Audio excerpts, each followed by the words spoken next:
Morning, sorry about the late start, guys. Hello, good morning, and welcome. A few empty chairs today in the class. We've got the mats out and no one on them. Reminds me of a song by Don McLean, Empty Chairs, which is a very sad song indeed. Anyway, I've got over the sadness almost as immediately as I said about it. So if you bring yourself up to standing, that would be great. So standing facing this side of the room towards the Buddhas and the Bodhisattvas and so on. In Tadasana, the beautiful mountain pose. And relaxed, of course. The Yoga Sutra is very clear that when we practice, we should be relaxed. And the Yoga Sutras only tell us 4 things about how to practice yoga. We should be relaxed. We should be happy, sukha. We should be focused on the infinite change of the moment, the ananta. And we should be steady. Perhaps we could extrapolate and say steady within all of those paradigms. So I quite like moving. My feet intuitively indicates that I feel relaxed, I feel informal. I feel, we feel less caught up in ourselves. And so, a happy experience, the sun's out. That's important, according to the Yoga Sutra, a happy experience. We're going to raise our arms and lifting up, toning up the tum, which is short for tummy, in case you hadn't guessed. And then looking for height. So movement, spontaneous movement, sahaja kriya, that's really, really useful from a meditator's point of view. And of course, yoga is meditation. So as you move, you're integrating from the sides and the back and the front, and you're really listening. And the listening, part of the listening is response. And part of the response is listening there, and together they make absorption. Listening, response, together they make absorption. So I find I'm bending my knees, I'm moving my pelvis, I'm lifting my heels. I'm not saying those things are inherently right or wrong, but they're just examples of things that you might find happening as a way of you drawing in and up. Then take a big wide circle, bring your hands to the heart center, breathe deep through your nose. 2, 3, 4 or more deep breaths. And just notice the breath coming and going, relaxing, arriving, feeling the simple stuff, like your feet, feeling the simple stuff. And taking your feet hip width apart.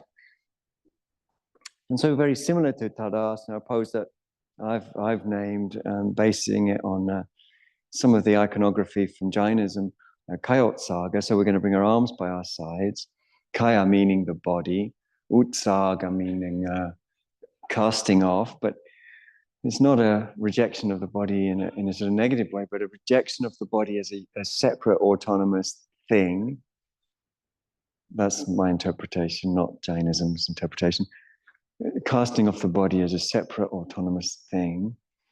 And instead embracing what the body really is here and now, which is weight and its breath and its psychology and its temperature and its movement and its emotions, isn't it? So you can feel that all these things, and all of these things are affected by everything else. Our emotional state is affected by concepts and ideas that are created both within and without. Again, we're going to raise the arms when we're ready, lightly toning the tummy. And again, incorporating as many fibers as you can into the uplift. So, bending and extending the knees helps me anyway to kind of, but it doesn't inherently help me. There's the right way to do it is the way that works for you in terms of lifting up, in terms of feeling closer into the spinal column. So the right way is the way that works. And of course, the spinal column includes the neck. So that's something to be aware of. And the breath, taking a big wide circle, hands to the heart center. Breathe through your nose. Inhale, raise again. Exhale, bend ankles, knees, and hips. And we're going to bring one hand down on the floor, and the other hand comes onto the sacrum, just the fingertips on the floor. The sacrum is the bony plate above the tail. And then we swap around to the other side, similarly. Hand on the sacrum, breathing through the nose, jaw soft. Then both fingertips on the floor.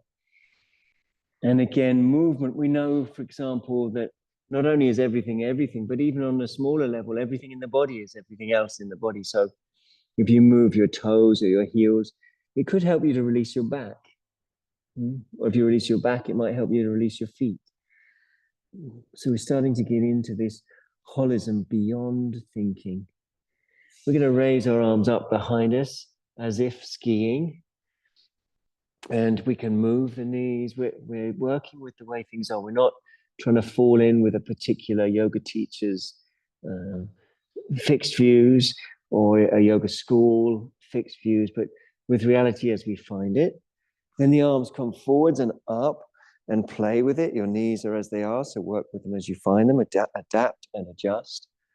And finally, all the way up when you're ready. Hands to the heart, breathing through your nose if you can. Jaw soft, eyes soft, brain soft, throat soft. Standing in the middle of your mat, and we're all going to face the same way, which is that way, towards Sovereign House across the road there. So right in the middle of your mat, between the front and the back, that's where you want to be, with the hands together, breathing easy.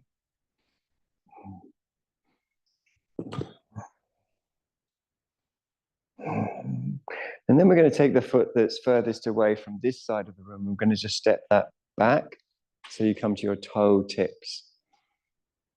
Keep your chest lifted so there's a sort of in-up stretch going on.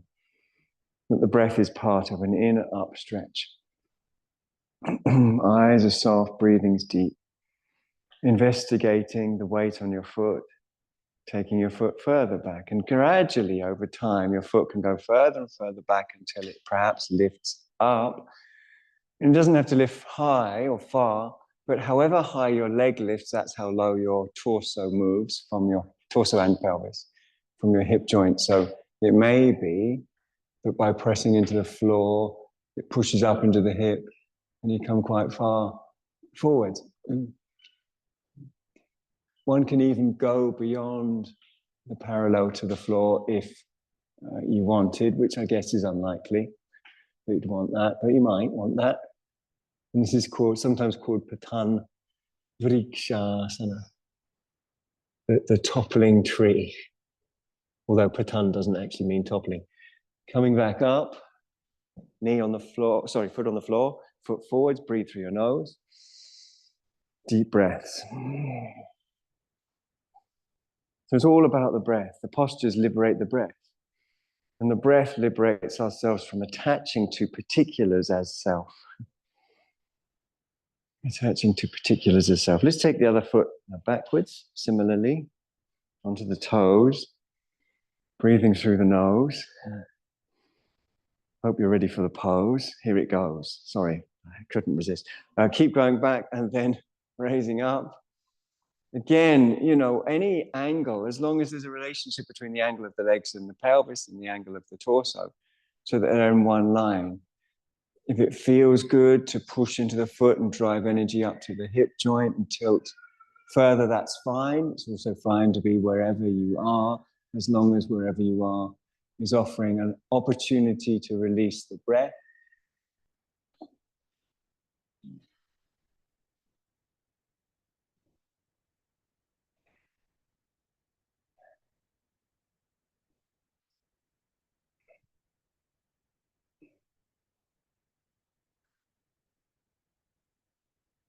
Okay, maybe bending the knee to touch the floor behind you where you were before, and then stepping the back foot forwards.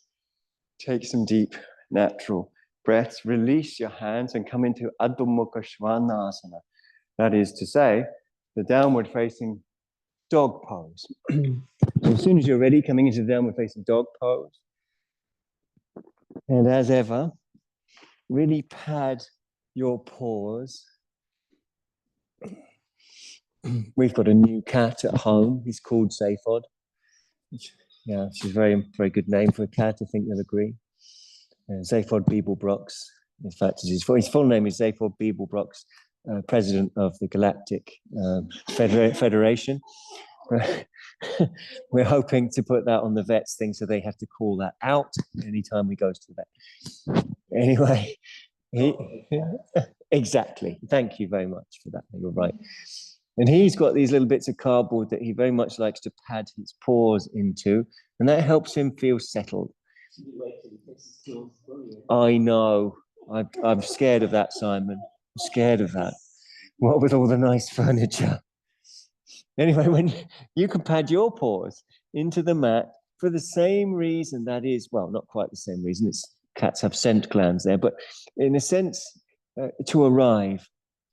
In a sense, the cat's sense glands allow the cat to think that their environment is themselves, not just their body, but their environment. They make the environment themselves. In the same way as you pad your paws, merge with your environment. That is gravity, temperature, psychology, and everything's everything.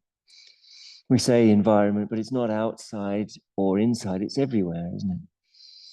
Now we're going to walk the feet closer towards each other, and we're going to raise the leg furthest from me and play with it. So I quite like to lift the standing leg heel, and I like to bend the raised leg knee and play back and forth between those kind of things, and bending and extending and turning out and turning in. It's all about hydrating the body, releasing the breath, arriving, you could say. It's all about arriving. Then when you're ready, with a bent knee, sweep your foot forwards into the place of its hand. So the hand's going to move out of the way. You might do it in one or two ungainly movements, and that's fine. And then breathe through your nose. So back toes tucked under, because that will allow you to lift and land your back knee, so you can move it forwards and backwards and so on. And in this way, you can find where feels optimal in terms of contact and in terms of stretch. Contact of the knee, stretch of the groin. So find where is optimal. And you might find when we come up that you want to go back to hands and knees and reiterate. Anyway, if you're ready to come up, then do so. If you find, oh, your knee's not quite comfy, come down again and adjust it. And then light tone in the tummy.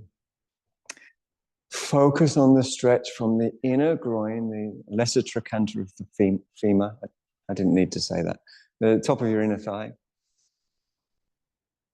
Focus on the stretch from there upwardly, and follow it with your arms. Follow it with your arms, the stretch upwardly. It's a light tone of the tummy. This is āsana. And it's a meditation on the infinite, which we also call prakriti. Buddhists call it praticca samutpada, conditioned co-production.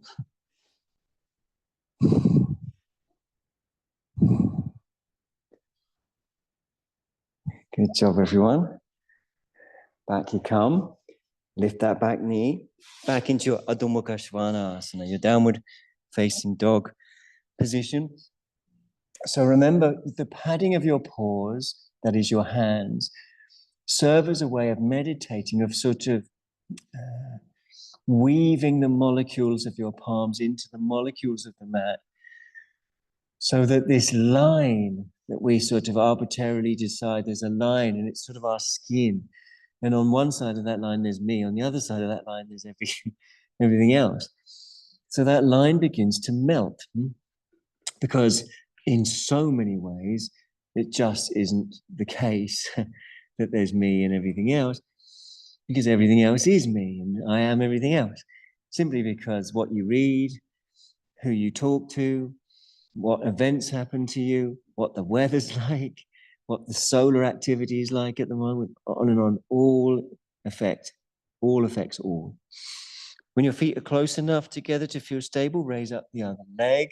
Similarly, bending, extending, turning in, turning out, just massaging it through the way the body you find it today. That's what's lovely about yoga. It's all about how you find things right now, and then non-reaction to that, not reacting, but responding.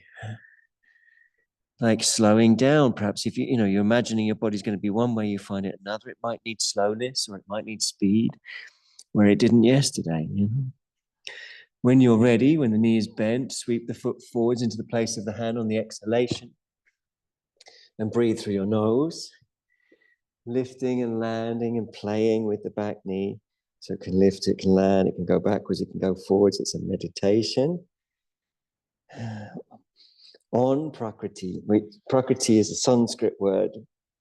It's pretty much an identical word to procreation. So krita, creation. And it means everything's creating everything else. Prakriti.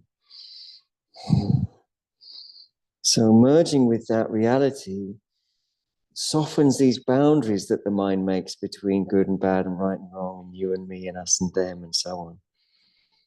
Until there's the reality of interdependence.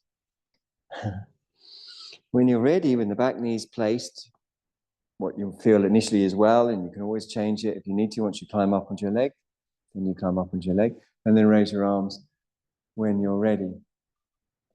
Now the roots of the neck are soft. The breath is deep. And by the roots of the neck, I mean where the neck interacts with the back. So 7th cervical vertebrae into the first thoracic vertebrae, and further down as well. Great. Okay. Back down when you're ready.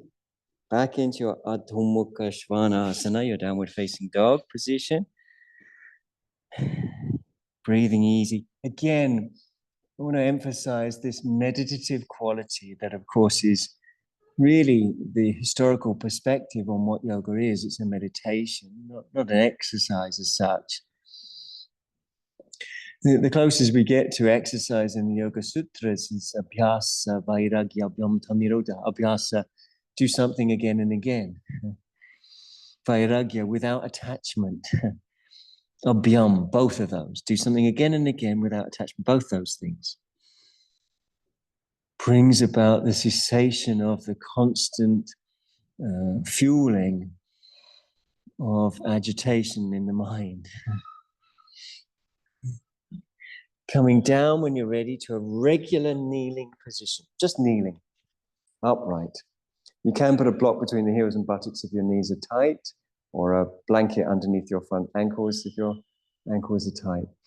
And natural breath, soft jaw, just noticing how the body's settling and expanding.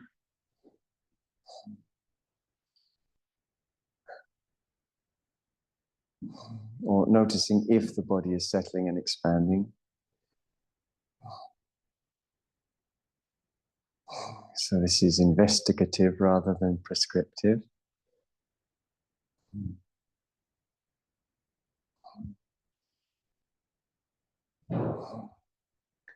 And then laying on your back, which It's pretty good, isn't it?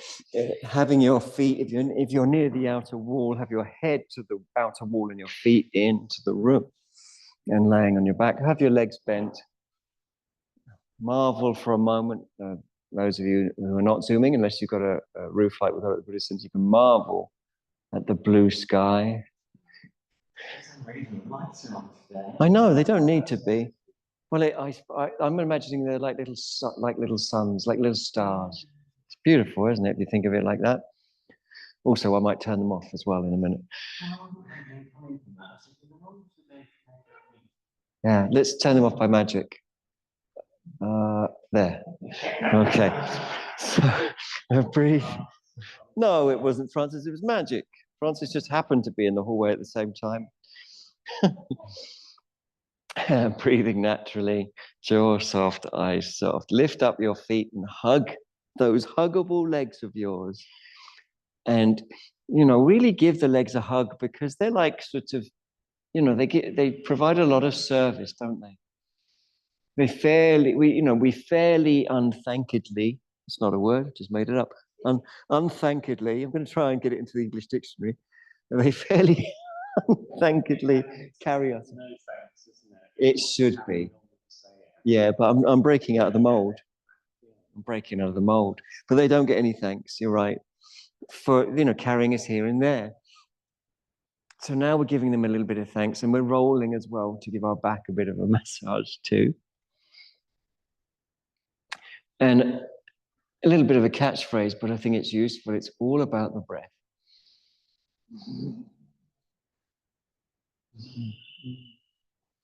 In other words, the right sensations are the sensations that invite and even encourage a release of the breath.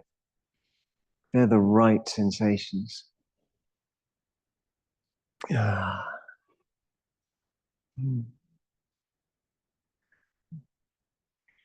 And so some sensations, keep encouraging the breath to release for a while, and then you need to find another.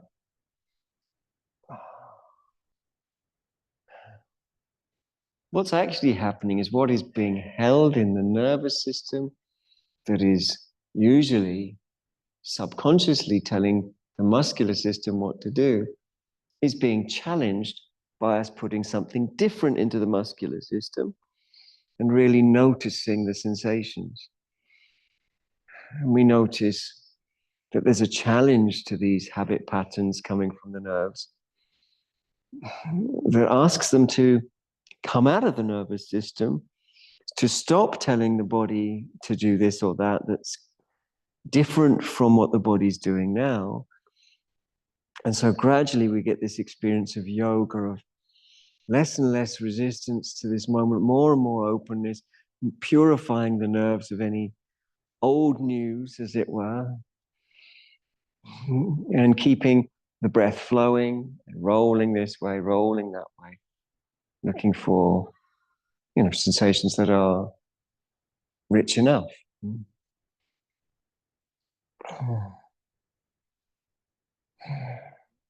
If or when you're ready, you can release your feet back down to the floor, and we're simply going to pop our hands underneath our heads, a bit like we're on a holiday. Brighton is, of course, a holiday destination of choice for many. And on a sunny Saturday, well, then Brighton really gets going, doesn't it, with its holiday vibe. So we want to step into that holiday vibe. The holiday vibe usually says it's like a holiday from yourself, isn't it? From being whatever your work role is, or your familial roles are, or your social expected roles are. Now lift up your feet when you're ready. Lift up your head. And all we're going to do is curl up into a little ball. Those of you who can lift the pelvis, go ahead and do that. But even the attempt to lift the pelvis is going to really activate the abdominals, which we want. Your hand position can change. It doesn't have to be where it is. You're looking for a position that is optimal in terms of peacefulness in the neck. From here, we're going to lower the head very, very slowly, feet staying up. And then lower one foot just to tap the floor with the toes. And then raising it and swapping. And just carry on like that, swapping which toe taps the floor. But controlling it from a deep meditative position of stability in the belly. Now, I haven't done a lot of Pilates. One of my best friends is the best Pilates teacher in the whole of the universe, and that's Paul McLinden. That's an advert for him. But I also sometimes go to a Pilates class, a power Pilates or something it's called, I don't know, in Herne Hill with Linda Bonasengi. She's amazing too. 2 adverts for 2 Pilates teachers. But one of the things I noticed when Paul and I taught a retreat together was this focus that Pilates has on the deep belly and a certain sort of stability. And I think there's something very valuable in that from a yoga point of view as well. In other words, when you're toe tapping as we are, and you're stabilizing from the deep belly, there's a moment-to-moment meditative awareness of the reality of the moment, which is in reality in a state of subtle change all the time. That to be able to be in touch with it, we are or have to be in some sense like a surfer on the wave. We're riding the changes of the moment, moment to moment to moment. And that's the very foundation of one of the major foundational schools of yoga, that is, of course, Buddhism. So tapping and retracting. Now we're going to keep tapping and retracting, but lifting our heads. We're still meditating in this sort of Pilates kind of way.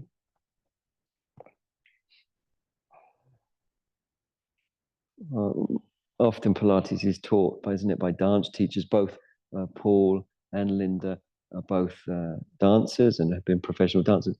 So they often present it in a sort of one and hold and lift and whatever. So I think that flavor is a little different from the yogic flavor, which is more meditative on the moment to moment, I could say. Keep toe tapping and slowly lower your head. You're going to feel several changes, several muscle fibers are doing different things as your head lowers. And we're going to start tapping now further away from the bum until you can tap the back of your heels on the floor, keeping your back really close to the floor. So it stays as a meditation. The moment you become even slightly separated from your experience, it all becomes exponentially more difficult. So stay close. Stay close.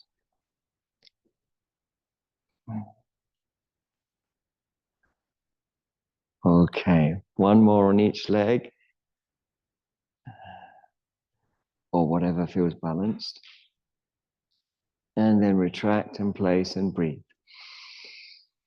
So I'd love to hear some deep breaths now from everybody. Deep breaths.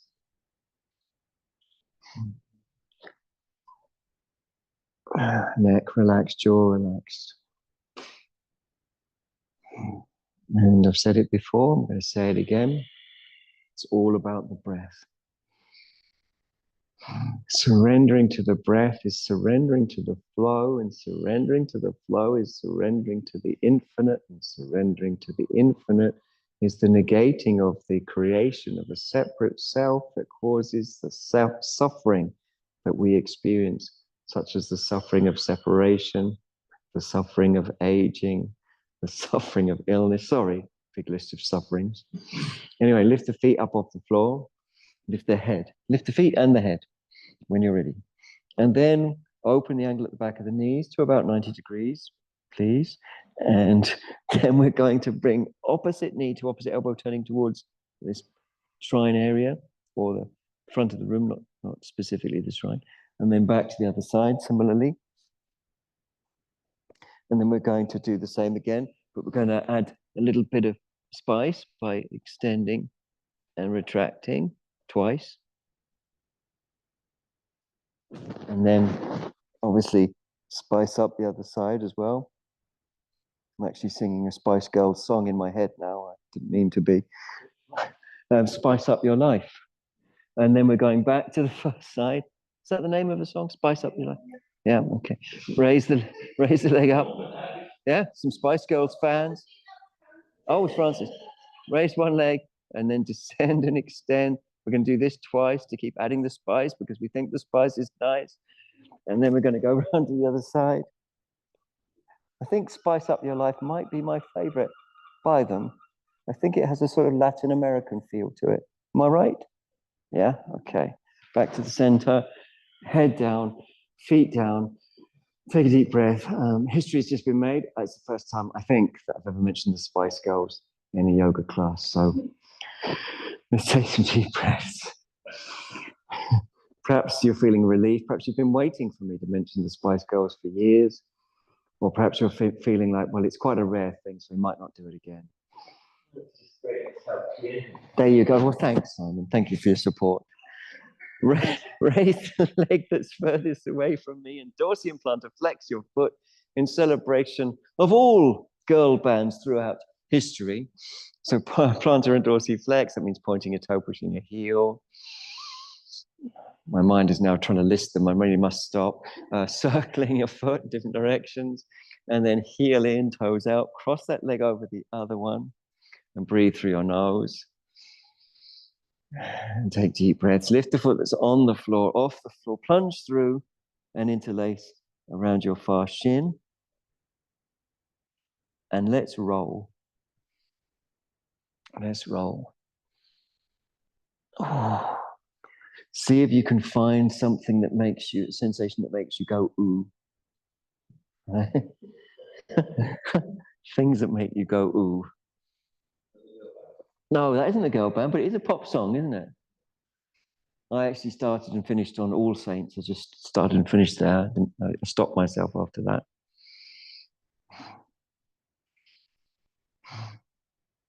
I've got a feeling that Francis has got more. I thought so. Which is the oldest. Diana Ross and the Supremes. Well, that was the one that first came to mind because that's absolutely outstanding. Yes, they are outstanding. But then, there must have been older ones. Oh yeah, going back to 20s or 30s. Yeah. The Boswell sisters. The Boswell sisters. Let's celebrate them by taking yourselves out of this side, raising the other leg. And if you like the idea or the actual Boswell sisters, if you've never heard them, you might hear them today, I guess. We're going to dorsum plantar flex. Oh, come on. Oh, Lord. I like that. I like that scenario. Stop it now. It's getting too cool. Heel in, toes out, cross that leg over the other. Making me feel not very cool. Plunge through, interlace, roll around. See if you can find a rich sensation. I'm going to listen to the Boswell sisters later. Not in a cab in San Francisco, though. Just see if you can find something like that just blows your socks off. I know you've already got no socks on, but metaphorically. Oh, and again, something that might make you go ooh or ah or or whatever, proto language.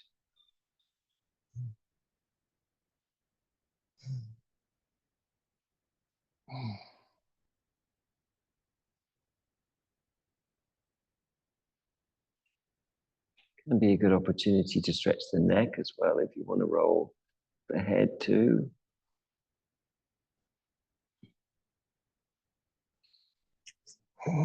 And then slow and easy. Release your feet. Take a deep breath. And we're going to take a yoga pata, that is to say yoga belts, as if I've got a yoga belt proximal to them. Good. So take a yoga pata, yoga belt. You've got one there, Simon. And then raise the leg that's furthest away from this side of the room and bring the strap, the pata, around the front of the heel. So that's really simple. Round the front of the heel. So we're laying on our back, so we're supine. So we say supta for that in Sanskrit. And although the pose is called Padangushtasana, we're not actually going to hold the big toe. Pada means foot. Angushta actually means thumb. So Padangushta means the thumb of the foot. Big toe, in other words. We're going to stay holding the belt though. And we're going to flex up the hip of the other leg. We're going to relax the neck and lumbar. We're going to have deeper breaths and really, settle,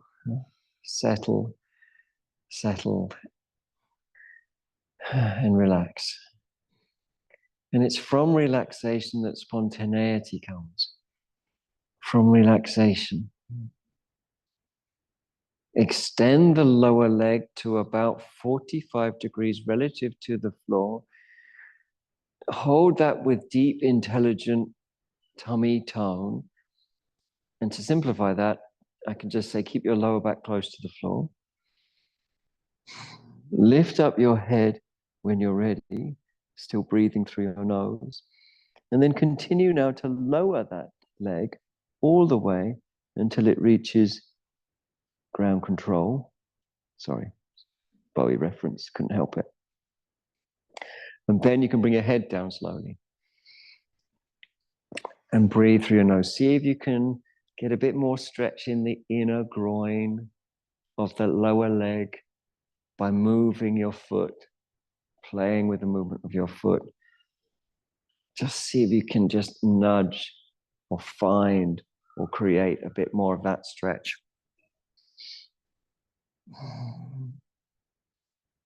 Neck relaxed, breathing deep. Lift up your head, breathing through your nose.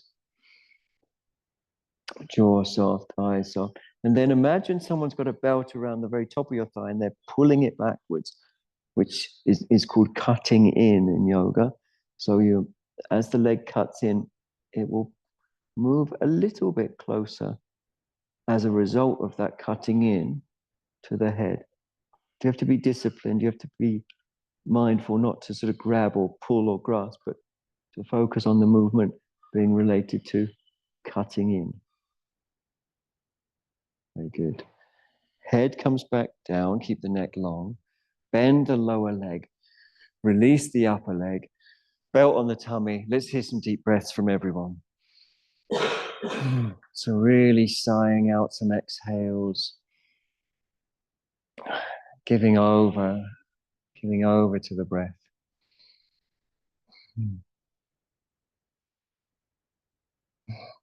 Relaxing the lower back, relaxing the neck.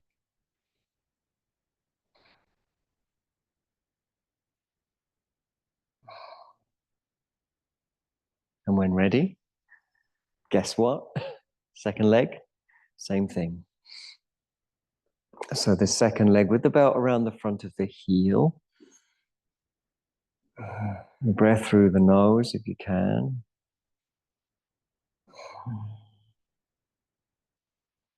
Neck soft, jaw soft. Flex the hip of the foot that was on the floor, and then extend the leg out to about 45 degrees relative to the floor. Again, lift up your head. And the abdominals are working in two ways. One, to support the lift of the chest, and the other, to support the lift of the leg. So we've got the rectus abdominis and the psoas both engaged. We're going to then lower down the leg, extending, and we're going to lower down the head. And then see if we can just nudge some extra space, some extra length into the groin, into the very top of the inner thigh, that very sort of sensitive area at the very top of the inner thigh. Through movement of your heel or movement of your toes or movement of the foot in general.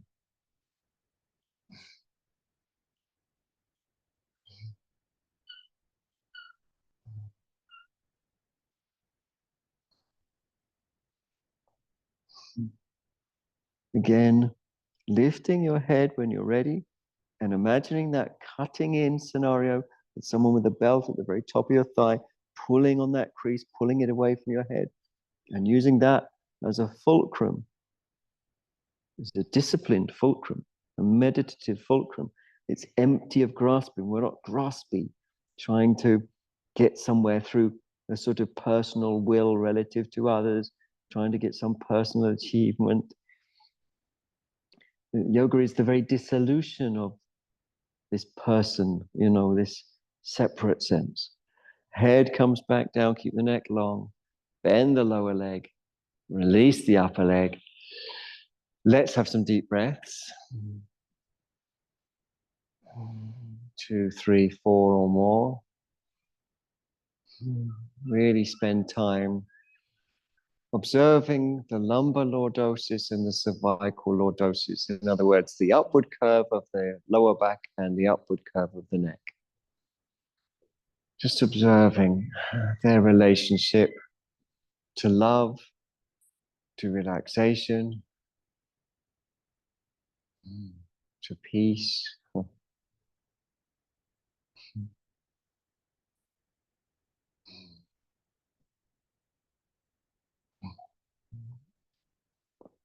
Roll over when you're ready to face towards the front of the BBC, not the British Broadcasting Corporation, not unless you happen to be zooming in from London somewhere near the British Broadcasting Corporation, but otherwise we're just facing the front of the BBC, right Buddhist center, and extending the bottom ribs, extending the armpit, breathing through the nose, and taking a little bit of a roll about, rolling forwards and rolling backwards so you can massage in to the iliotibial tract, the IT band.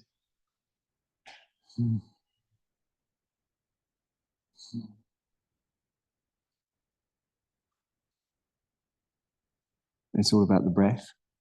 So the sensations, those are the right sensations, are those that invite and encourage and help the breath to release. And of course, the accompanying tensions based on expectation of the future, which whatever you conjure up in the present about the future will always manage at least a subtly different scenario, sometimes radically different. And, I think that's worth starting to notice, notice what you conjure up about the future and then notice how it really is when you get there, as it were. Like, okay, this is going to happen. The person's going to say this, or if that doesn't happen, the other thing will happen. But then there's always something, there's always curveballs that you just haven't factored in whatsoever. So the best way to meet it, the so-called future, is openly, but the future is only actually the ever-present now, isn't it? There is no future, there's just now. But it's ever-present now, it's full of change.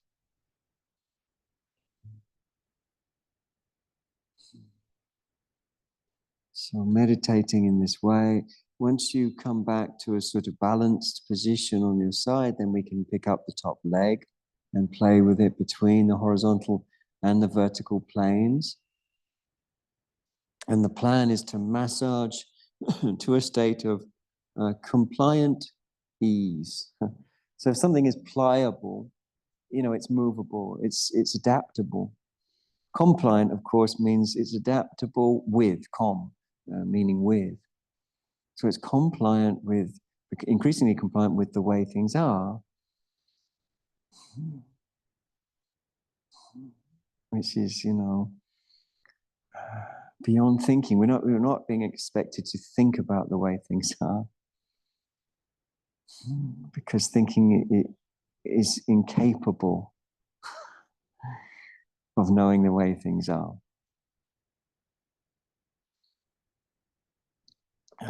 Isn't it?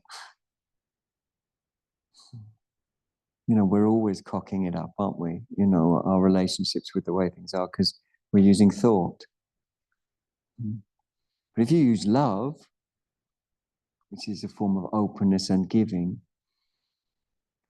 to engage with the way things are, then, you're compliant with, love is a sort of like, it wants to know, it wants to serve, it wants to comply in a positive sense with the way things are on a deep level. Okay, when you're ready, bring your leg down, head down, knees up, whether or not you're called Mother Brown, and then come up from the side, perhaps all a bit sleepy and spongy. I certainly feel a bit sleepy and spongy, which I'm enjoying.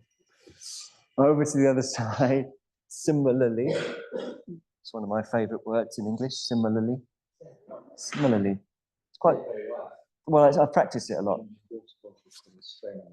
Oh, look at that. It's quite a spectacle to observe. Thank you. Okay, thank you, Simon. That's true. That's true. That tends to happen with language, that language tends to drift into more simple versions, doesn't it? It happens with Sanskrit, so we get from Sanskrit vernaculars like Pali and Magadha. It happens with language generally. So I'm trying to single-handedly preserve the word similarly. Yeah, thank you very much. I appreciate your support. Rolling forwards and backwards, breathing through the nose. Do try out the word yourself today at some point. It does feel nice in the gob. So rolling and looking for sensations that are blissful because they're not limited. What the thinking process always tries to bring things into fields of one thing or the other. Like, is this a good thing or a bad thing? Is this a good person or a bad person? We try to categorize things into, that's what thought does. It has those options. It says, well, look, this is either good or bad. But it might not be. Well, in reality, it isn't. This is either success or failure. That's what thought does, but reality is not like this.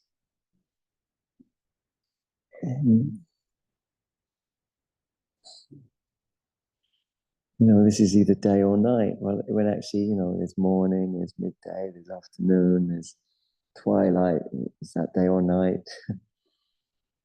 And then there's night, but that's then there's the deeper part of the night, and on and on. So we're looking for this kind of subtlety.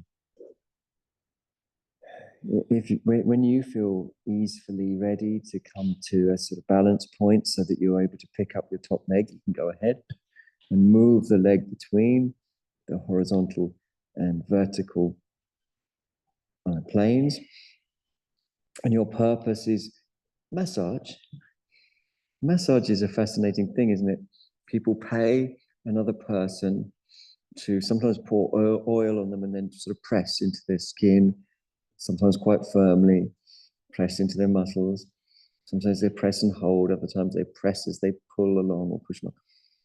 But anyone who's had a massage knows that it's a two-way street. You have to be able to work with the masseuse, they have to be able to work with you. There's a listening, responding in two ways. You have to breathe into what they're doing, but they also have to listen to whether you're able to breathe in. Is it too hard? Is it too soft? So similarly, as you move your leg, there's a massage. You're moving the tissue, causing a release of attachment through the nerves, psychophysical attachment, to points of view and expectations and so on.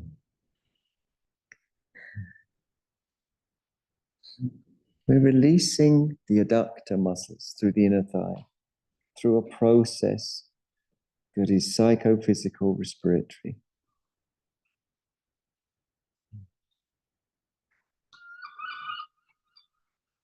Okay, well done. Bring your leg back down when you're ready. Knees up. Breathe easy. Jaw soft, eyes soft, throat soft, brain soft. Come all the way up and then back onto your hands and knees. Just stretch the plantar fascia by pushing back with toes tucked under. pushing back with toes tucked under. It can feel pretty nice. And then you're massaging it. So maybe movement side to side. That plantar fascia, very much codependent with what's going on in the calves, what's going on in the hamstrings, what's going on in the gluteals, and very much codependent on what's going on in the mind.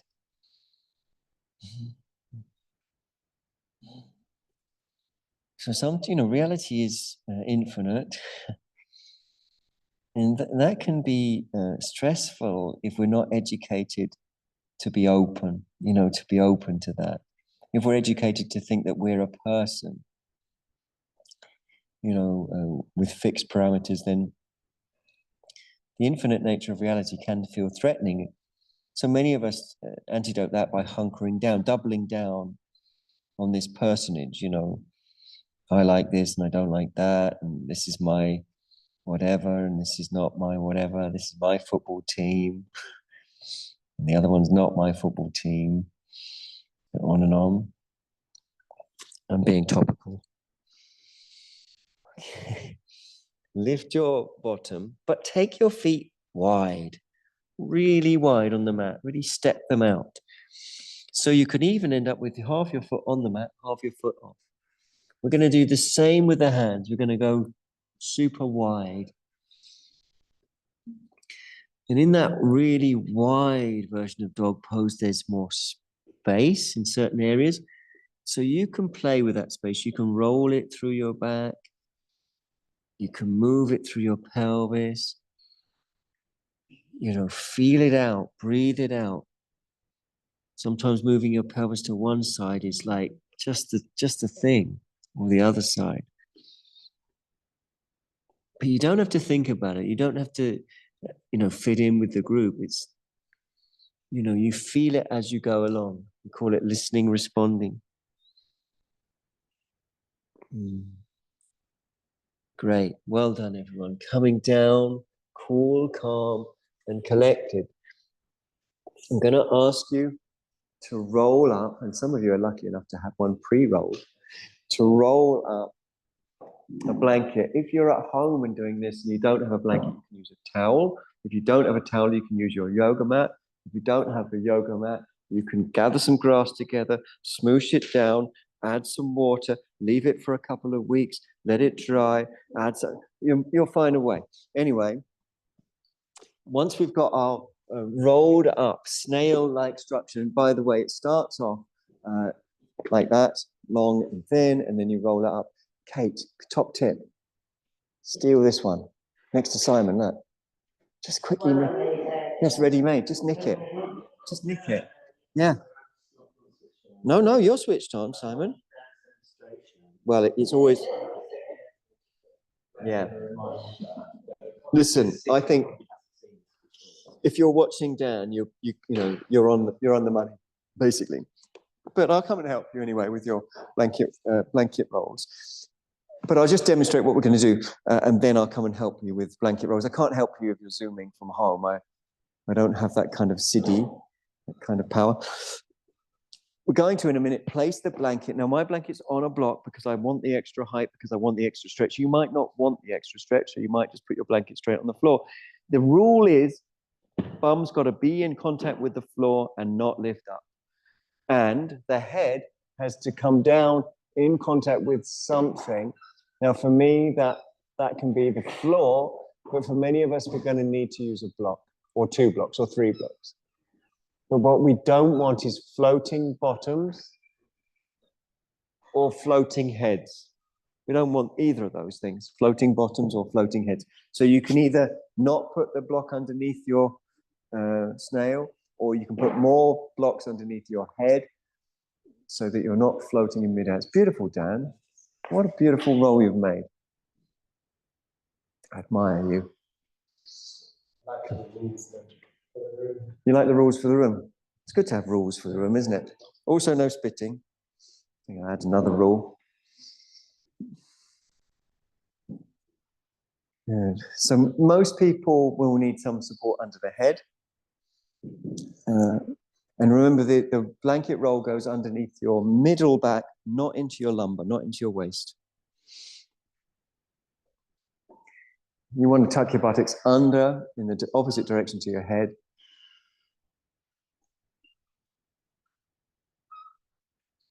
Looks good, Kate. How do you feel? Not sure what you're doing? I think let's do something so everyone can do the same thing so that Kate knows what she's doing with her hands. We'll all stretch your arms straight up to the ceiling. Let's do it together. Straight up to the ceiling. And then with tone in your tummy, increasing the tone as you move, begin to move your arms over your head. So you increase the tone in your tummy. And that should elongate your back as your arms move. But you've got to concentrate on the tone in the tummy. You've got to concentrate.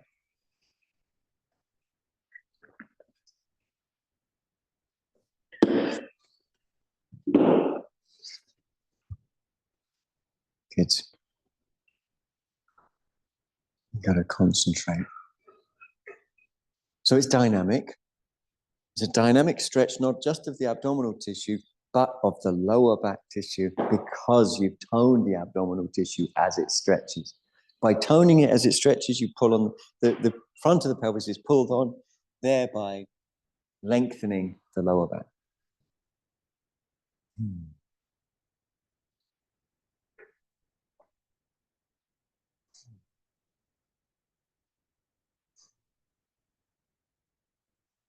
If you can change the cross of your legs in situ, just where you are.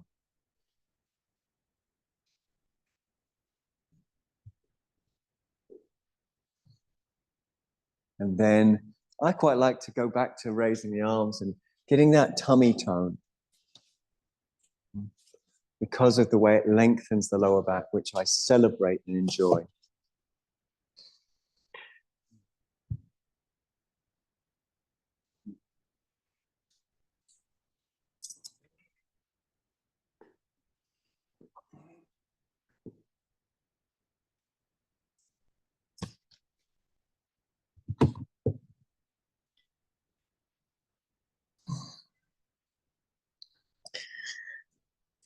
Coming up is relatively easy. You've got to bring your arms by your sides and you've got to be resolute that you're coming up as you come up by pushing into the floor. And we're going to stay sitting up. It's going to be a little bit of a push to get up. Once you're up, you draw the buttock pressure out and back, sitting in a regular cross-leg position once you're up. Buttock pressure out and back. And I still remember the first time I did that pose. It was actually in the Brighton Natural Health Centre. And I'd never done that pose before. And then it was Louise, wonderful Louise Beglin, some of you know.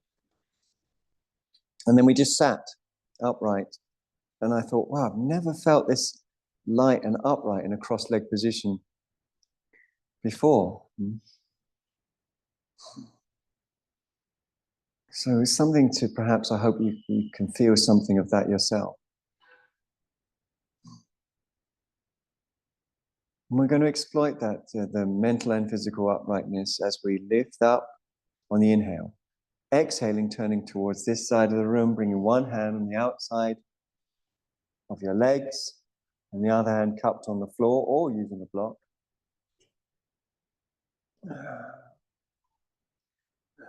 And Sanskrit uses a lot of compounds, that is where words are smooshed together and sometimes with prefixes and infixes and suffixes. And we have a compound in aparigraha. Graha means grasping or seizing, grasping and seizing. Pari means something like really. And is the alpha privative. In other words, it's an A that negates the meaning of what follows it. So it means not really grasping. And in yoga, notice if you're really grasping. And yoga says, no, don't be really grasping. Yoga is, by definition, not really grasping. But most of us, through our nervous system and through the way our society compels us, are quite graspy. We're field creatures, just like birds or fish. And we're compelled by local fields and wider fields. It's apparent, for example, if you take a trip from Brighton to London on a busy day, say, for instance, in around 5 o'clock or something, coming out of Brixton Station, that everyone's moving very, very fast, and you find you do too. It's the field, you know, your heart rate increases, your speed increases, you're part of the field.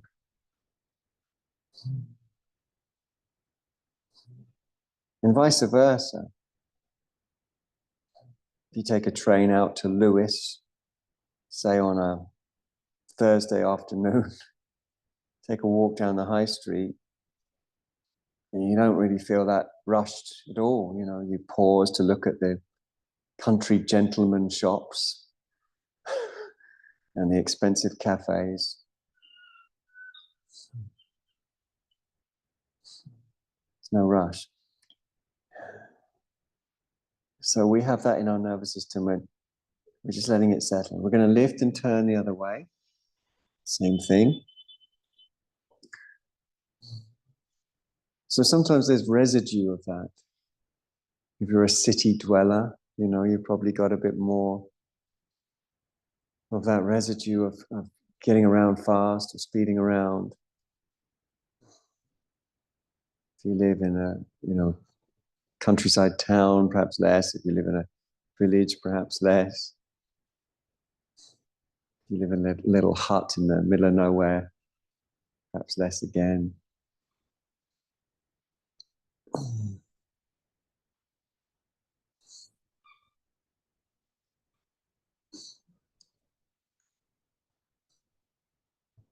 So notice if you have a tendency to reach out beyond this experience,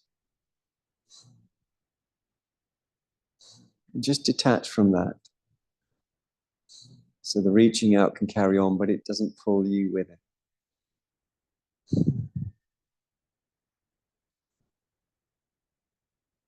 Okay, release, nice and easy. Extend your legs out in front of you. Make sure you've got your pata or patika nearby, your belt, and draw the buttock flesh out and back. Again, if you're somewhere where you haven't got a belt, you can use anything really. You know, I've got a cardigan here. I rather like this cardigan, although it's quite bobbled. But I could use that around my feet. So there's always something you can use. I'm not going to because I like that cardigan. But anyway, you might have a belt, so that's great. We do here in the BBC, don't we? Belts are called patas or patikas.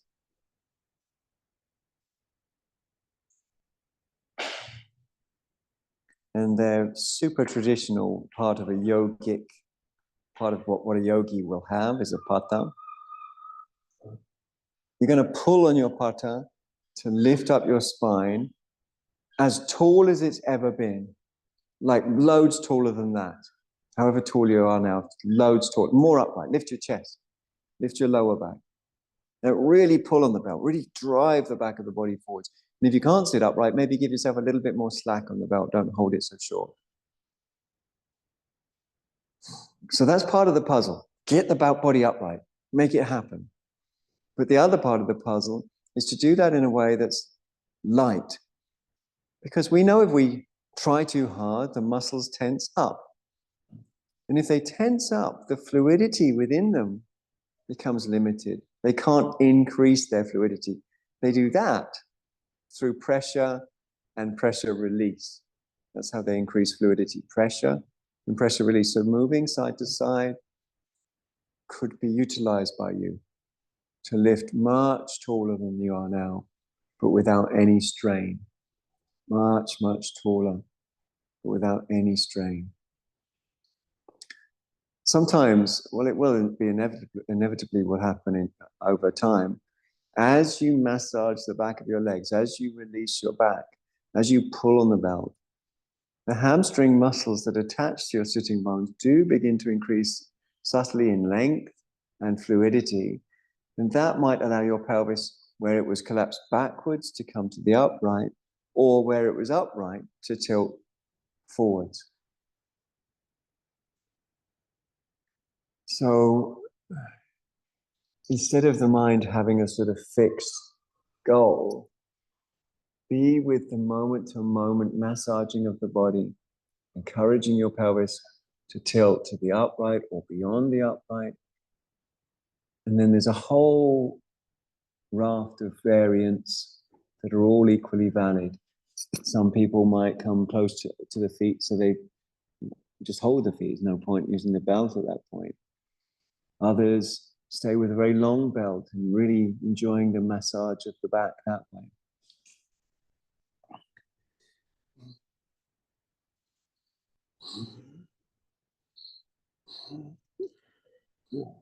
Massaging the back chain of the body.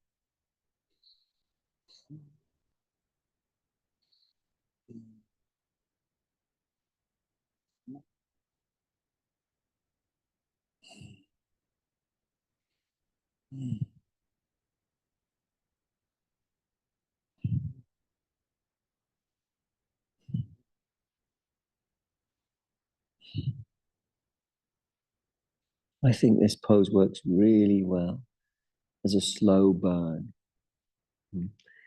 Coming through the Dandasana towards the Paschimottanasana.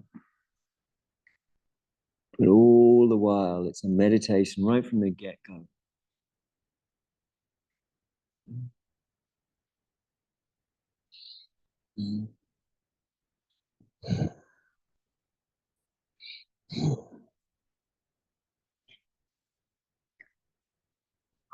Okay.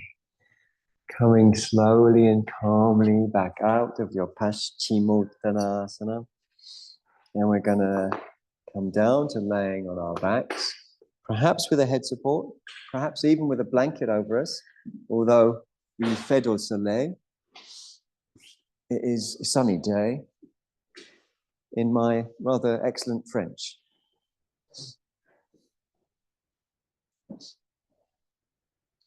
I did CSE French at school. I can't remember what grade I got. So I don't think it was significant. I was too busy celebrating with glasses of champagne. Palms facing up, shoulder. Actually, I was crushing on the teacher a little bit. I did crush on the French teacher.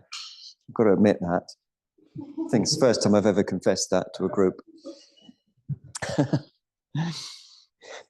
Anyway, shoulder blades scooted under, chest buoyant. Breathing through the nose. Hands off the yoga mat. So that means that the collarbones are more spacious if we have this generous stride, generous position with the arms. Legs not too wide, because that makes the back a little tense. So we have the legs not too wide.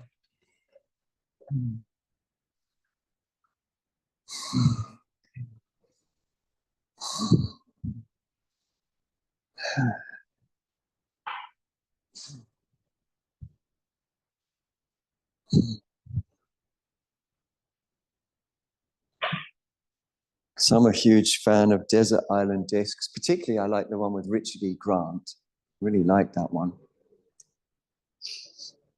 But I imagine a desert island discs new version where they not only let you take whatever book and whatever record, but they say, because it's a yoga specific one, they say, Jim, you can take one instruction to teach yoga by, just one.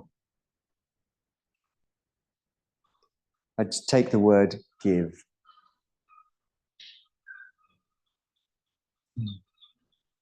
Like trees, unconditionally, permanently, always giving. They don't give and then think, oh, I'm tired of giving, have a little break. That's just their modus operandi. Giving.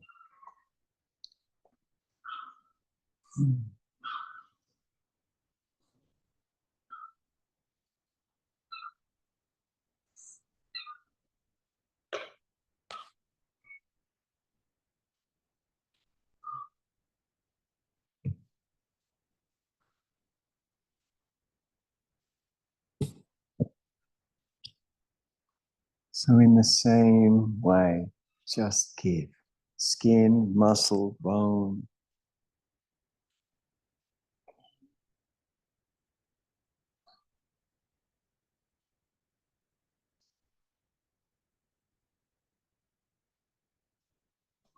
Giving is a form of melting, isn't it? Melting boundaries between self and other. This is mine, and that's yours. But in the giving modality, everything belongs to everything. Everyone's taking responsibility. We move away from a blame culture into love.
Feeling into the body as if the body was something new.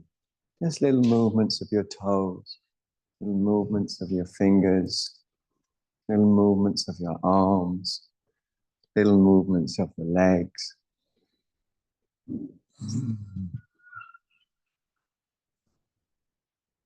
And let that turn into stretches, natural, organic stretches that you take. Stretching, rubbing your eyes. Natural ways in which we might come round. And when you feel ready, the legs can bend and the soles of the feet can come to the floor. That's a lovely position, isn't it? With the legs bent, your lower back can release entirely.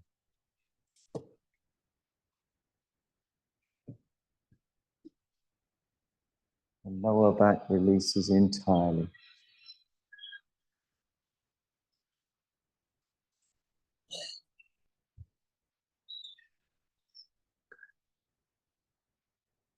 Roll onto your side, facing away from the front of the room with your knees up.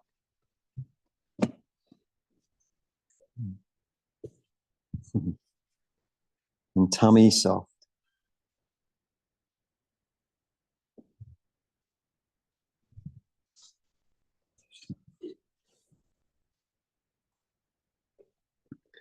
Roll again when you're ready.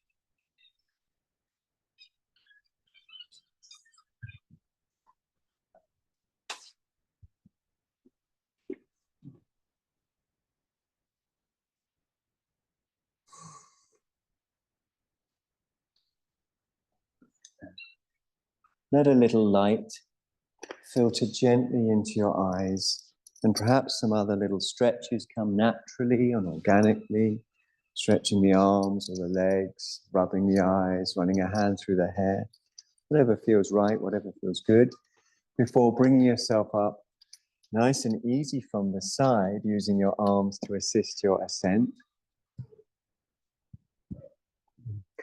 And bringing the hands to a prayer position at the heart and facing, if you want, towards this rather purdy Buddhist malarkey, Buddhist center, and that Buddhist malarkey is to be expected. And if you agree with the following words, then you can state your agreement by saying, Om. May any benefit gained in our acting in this way, go to the alleviation of the suffering of all beings. Om.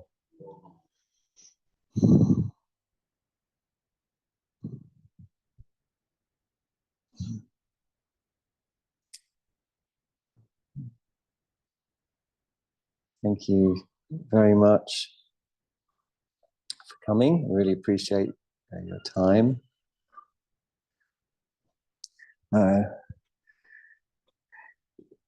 Yoga and Buddhism on Sunday, this Sunday, here at the Brighton Buddhist Center. That's an advert, it's over now. Do come away with me.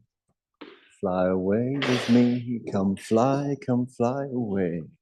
This is an advert, I'm doing an advert. This is for my late summer yoga immersion. It's at the end of this summer, it's at the 30th to the 1st, 30th of August to the 1st of September. It's an immersion in the Sussex countryside. It's BEA beautiful. I guarantee the weather will be good. There's a swimming pool, etc. Anyway, there's flyers out there for it. It's very, very, very reasonable as well. It's 325 quid, or it's just 300 if you're camping. That's all food and yoga. I'm going to finish the advert now. Thank you for your time. Really appreciate you coming. Hope you enjoyed my advert for the summer immersion. And stay happy and well. Love you guys. Love and peace. Don't know how to stop it now. Love you.